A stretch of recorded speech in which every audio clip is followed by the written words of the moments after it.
আসসালামু আলাইকুম ভাইজান। ওয়ালাইকুম আসসালাম। তো ভাবি কি খবর, কিছু বলবেন নাকি? কথাটা যে কিভাবে বলি, কিন্তু না বললেও তো না ভাইজান। হ্যাঁ বলেন। সেদিন আজাদ আমার বৌমার ঘরে, আসলে আমি মুখেও কথাটা আনতে পারতেছি না, সে খারাপ লাগতেছে ভাইজান। চেঁচামেচি করার পর আমি ঘরে যা দেখলাম,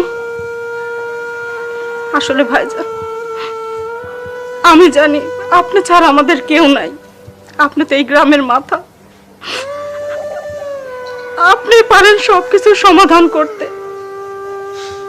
আমার তো একটা সম্মান আছে ভাইজান, আমি এই গ্রামে বাস করি। আজাদকে আমি কিছুতেই বুঝাইতে পারতেছি না। এরকম যদি অহরহ ঘটতে থাকে তাহলে আমি গ্রামের মানুষের ভিতরে আমি কি করে থাকবো ভাইজান?